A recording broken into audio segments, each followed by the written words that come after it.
Hai, hidup yang tidak ditelaah tidak layak untuk dijalani. Itu kata Sokrates.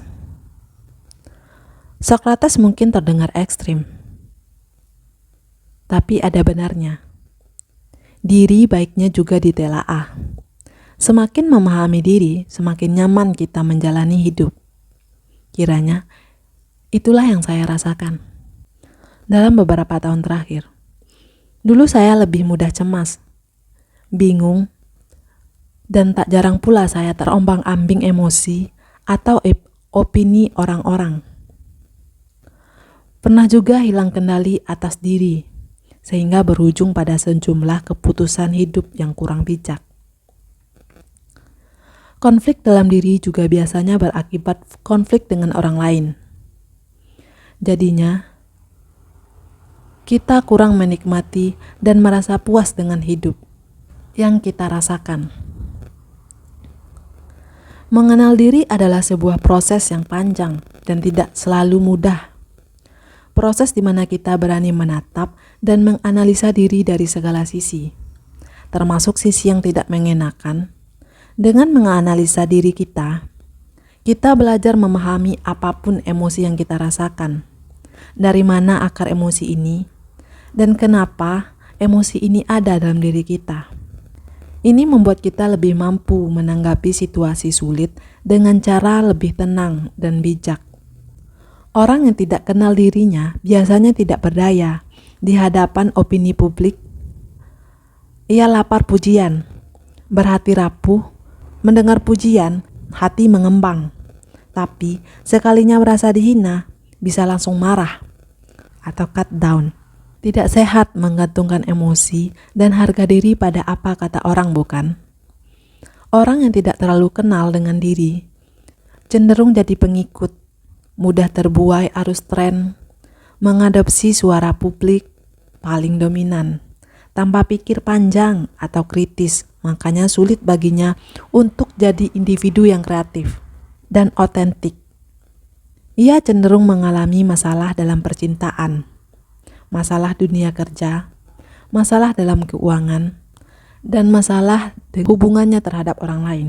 Apakah itu memilih pasangan yang tidak tepat, bingung mau kerja apa, nggak enak dalam berteman, dan boros, rajin belanja demi mengisi kekosongan dengan perasaan senang yang semu. Intinya karena ia tidak tahu apa yang sebenarnya ia inginkan. Karena ia tidak tahu hal apa yang sebenarnya ia inginkan, rasakan, hargai, dan memberi arti dalam hidupnya. Proses mengenal diri memang idealnya sedari kecil.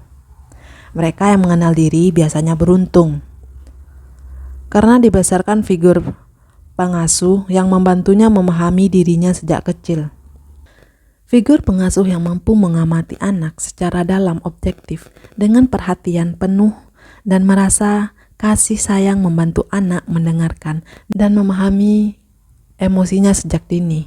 Contoh, ada seorang anak yang tidak merasa bahagia karena satu dan lain hal.